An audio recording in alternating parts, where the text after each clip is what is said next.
আপন মানুষের কাছ থেকে দূরে ওই যে থাকাটাই কয় না যে আপন মানুষ চিনা বড় দায় না।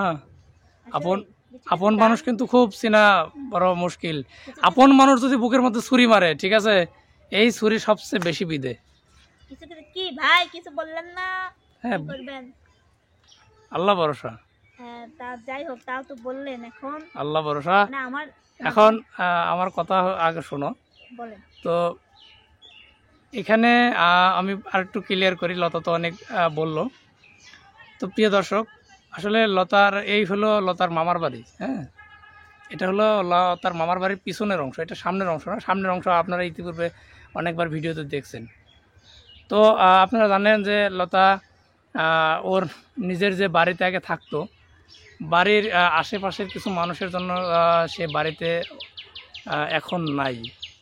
একথা বলতে তাকে অত্যাচার করে তাড়ানো হয়েছে। হ্যাঁ, এখন ওর নিজের মানুষরা ওদের উপর সবসময় চড়া হইতো।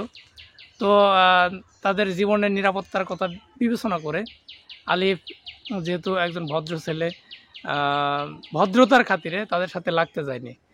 না লাগতে গিয়ে কী করছে, তো আলিফ চিন্তা করছে যে এখানে আমি আর যাবো না, যাতে ঝগড়া না হয়, সেজন্য সে ওখান থেকে সরে গেছে। সরে গেছে বলতে আসছে কোথায়, আসছে হলো মামার যে বাড়ি আছে, মামার বাড়িতে এসে মোটামুটি কতদিন রয়েছে, 2 মাস তো হয়ে গেল মনে হয় নাকি? 3 মাস পড়ছে। 3 মাস হয়ে গেছে। 3 মাস হয়ে জানে 3 মাস 3 মাসে পড়ছে, 2 মাস পার হয়ে গেছে। তো মোটামুটি 2.5 মাস 3 মাস যাবৎ এখানে অবস্থান করছে। তো এখন সবারই তো আলাদা সংসার আছে, সবারই আলাদা সবারই একটা পার্সোনালিটি আছে। এখানে লতার মামার এক ছেলে এক মেয়ে, তাই না? হ্যাঁ, ছেলে মেয়ে দুজনই বিবাহ উপযুক্ত। মেয়েটা বিবাহ দেওয়ার সময় হয়েছে। ওর মামাতো ভাই আছে, অনেকে মিজান রে চিনেন হয়তো, অনেকে ভিডিওতে দেখছেন। মিজানও প্রায় বিয়ের উপযুক্ত। এখন সবার আলাদা যখন সংসার হবে, তখন তো এখানে লতা থাকতে পারবে না। তো সেজন্য লতার মামা ওকে প্রস্তাব দিছে যে এখানে এই যে এই জায়গাটা দেখাচ্ছে, যে এই বাড়ির পিছনে ফাঁকা জায়গা আছে, এই জায়গাটায় লতাকে একটা ঘর করে নেওয়ার জন্য বলছে যে তুই এখানে ঘর করে তুই থাকতে পারিস, তাই তো বলছে লতা নাকি? হ্যাঁ, আসলে আচ্ছা আচ্ছা, আমি বলি, তুমি পরে বলো। তো এখন তো লতা আমাকে এই জায়গাটা দেখালো বলতে, আমি আসার পরে আলিফ আমাকে বলছিল যে ভাইয়া আসেন, একটু কথা আছে আপনার সাথে জরুরি। তো হয়তো ভাই এই কথাটাই নাকি জরুরি কথা। হ্যাঁ, এগুলাই বলা, এগুলা। হ্যাঁ, আমি ভাইয়াদেরকেও ফোন দিছিলাম, ভাইয়া একটু ব্যস্ত আছে, তাই সবাইকে ফোন দিছি, বুঝছেন? আচ্ছা। তো আমি যেহেতু প্রথম আসছি, আমার সাথে প্রথম কথা। তো ও বলতেছে যে এখানে 10 হাত করে একটা অস্থায়ী ঘর, অস্থায়ী। লতা তো যদি একটু জমি কিনতে পারে, সেখানে গিয়ে পরবর্তীতে এখান থেকে নিয়ে গিয়ে ওখানে করবে। তো এখন তো আপাতত মাথা গোঁজার ঠাঁই হওয়া লাগবে, কারণ লতার তো এখন জমি কেনার সামর্থ্য এখন নেই। 2 শতক বা 3 শতক জমি কিনতে গেলেও 4-5 লাখ টাকার দরকার, তাই না লতা? এদিকে জমির দাম কেমন, আরো তার চেয়ে বেশি লাগবে। কিরকম দাম এদিকে? মানে প্রচন্ড পরিমাণ, আপনি যেটা বলছেন ওই রকমই। মানে 2 লক্ষ টাকা শতক, কম মানে করে হলে ওই কম বেশি হইতে পারে। জায়গার দাম 1 লাখ পার হয়ে যাবে। আচ্ছা, বুঝতেই তো পারছেন। হ্যাঁ, 1 শতক জমি কিনতে গেলেও দলিল মলিল সব কিছু করে 1.5 লাখ টাকা 1.5 লাখ টাকা পড়বে। আচ্ছা ধরো 1.5 লাখ। হ্যাঁ, 2 শতক কিনতে গেলে লাগবে না হলো 3 লাখ। 3 লাখ। তো অতগুলো টাকা তো এই মুহূর্তে লতার কাছে নাই। দর্শকের সহযোগিতায় এবং লতা কীরকমভাবে চলে সেটা তো করবো নাই, আস্তে আস্তে করবো, হ্যাঁ, দোয়া করবেন। আপাতত মানে এখন দরকার, কিন্তু এখন নাই, সেটা আমি বলতেছি। তো এখন লতা বলতেছে যে আমার এখানে একটু ঘরের দরকার, তা আপনি বড় ভাই হিসেবে বললাম। তো প্রিয় দর্শক, আমি তো আমার সাধ্যমতো আমি চেষ্টা করব, জানি না কতটুকু পারবো।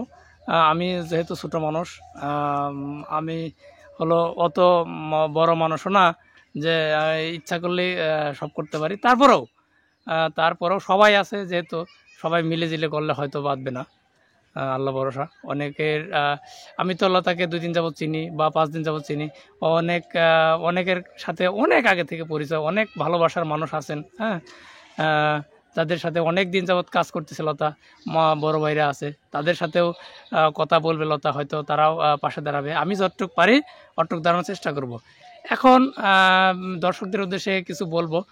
আসলে তো এখন দর্শকদের উদ্দেশ্য বলবো যে প্রিয় দর্শক, আপনারাও চেষ্টা করবেন থাকার জন্য। আসলে লতার এটা স্থায়ী ঘর না, এটা হলো অস্থায়ী একটা বাড়ি হবে আপাতত 1-1.5 বছর বা 2 বছর যাই হোক, তাই না আলিফ? পরে লতা যদি একটু জমি কিনতে পারে সেখানে গিয়ে একদম স্থায়ীভাবে বাড়ি করবে।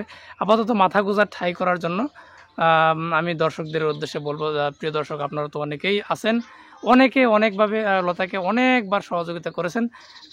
এবার আসলে লতার পাশে সবাই একটু দাঁড়াবেন যাতে লতার এই ঘরটা করতে পারি আমরা সবাই মিলে, তাই তো লতা? এখন লতা কি যেন বলতে চাইছিল, বলো। আমি বলতে চাইছিলাম আসলে আমি হচ্ছে মানে মামারা হচ্ছে মামাদের বাড়ি মানে ঠিক করবে, মানে ঘর ভালোভাবে তুলে মনে করেন যে বাথরুম টাথরুম তারা পাকা মাকা করে বাড়ির ভিতরে নিবে, ঠিক আছে? তখন ছেলে বিয়ে দিতে গেলে একটু বাড়ি হ্যাঁ অবশ্যই, ছেলে বিয়ে করতে গেলে তো এসব বিষয় এই জন্যই বললো যে পিছনের জায়গায় তো আমার অত কাজে লাগবে না এখন, সে কাজে লাগবে যখন দেরি আছে, হ্যাঁ। তো তুই ওখানে হচ্ছে তোর মতন থাক, তুই তোর মতন খা আর কিছু কর, আর আমি তো আছি, তোদের কিছু করা দেখলে আমিও তোদের সাথে সহযোগিতা করব। হ্যাঁ, মামারাও সহযোগিতা করার জন্য আসলে সবাই মিলে ধরে ফেরে করা লাগবে। কথা তারা তো আর আমাকে মনে করেন যে জায়গা কিনে দিতেও পারবে না, না না না, আমার পাশে যেভাবে আছে এই আলহামদুলিল্লাহ।